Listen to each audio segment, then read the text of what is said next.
రజనీకాంత్, కమల్ హాసన్ తో సినిమా అంటే దర్శకులకి తల ప్రాణం తోకకొస్తుంది. దర్శకుడు సెట్ అయితే కథ నచ్చదు. ఫుల్ స్క్రిప్ట్ వచ్చే వరకు ఫైనల్ కాని పరిస్థితి.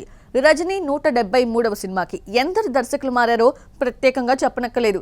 కమల్ కూడా తన 237వ సినిమాకు కూడా దర్శకుడిని మార్చేయబోతున్నారు. కేవలం దర్శకుడే కాదు, ప్రాజెక్టు రూపురేఖలే మారిపోతున్నాయి. కోలీవుడ్ దిగ్గజ నటులు రజనీకాంత్ అండ్ కమల్ హాసన్ సినిమాల విషయంలో తమ ప్రాధాన్యతల్ని మార్చేసుకుంటున్నారు.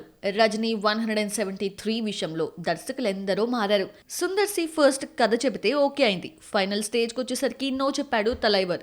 సిబి చక్రవర్తి సెట్ అయ్యాడనుకుంటే భారీ స్కేల్ అది ఇది అంటూ కహానీలు చెప్పి తప్పించేశారు. చివరికి అశ్వత్ మారిముత్తు కొత్త కథతో రావడంతో గ్రీన్ సిగ్నల్ ఇచ్చేశాడు. అదే ధర్మన్ గా తెరకెక్కుతోంది. కమల్ హాసన్ కూడా తన 237వ ప్రాజెక్ట్ ఇలాగే మార్పులు సంతరించుకోబోతోంది. తగ్ లైఫ్ ఫ్లాప్ తర్వాత కమల్ హాసన్ స్టంట్ మాస్టర్స్ అన్బరీవ్ కి డీల్ చేసే ఛాన్స్ ఇచ్చాడు.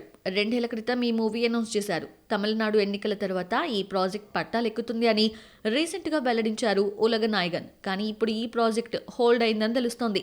కొన్ని technical issues, pre production works వల్ల డిలే అవుతుందట. దీంతో టైం వేస్ట్ కాకూడదన్న ఉద్దేశంతో మరో దర్శకుని లైన్లో పెట్టినట్లు సమాచారం. చిన్న ఫేమ్ ఎస్యు అరుణ్ కుమార్ చెప్పిన కథకి కమల్ గ్రీన్ సిగ్నల్ ఇచ్చారని కోలీవుడ్ టాక్. గతేడాది వీరధీర సూరంతో ఓకే అనిపించుకున్నాడు ఈ దర్శకుడు. తాజాగా ఉలగనాయగన్తో కొలాబరేషన్కి రెడీ అయ్యారు. Pre production work full swing లో జరుగుతుందట. త్వరలో పట్టాలెక్కబోతోందని సమాచారం. ప్రెజెంట్ కమల్ వరుస ప్రాజెక్ట్స్ తో బిజీగా ఉన్నారు. ఇటు నిర్మాతగా వరుస చిత్రాలకి కమిట్ అయ్యాడు. కల్కి 2తో పాటు రజనీతో మల్టీ స్టారర్ మూవీ చేస్తూ ఉండగా సియోన్, ధర్మన్ చిత్రాలని నిర్మిస్తున్నాడు.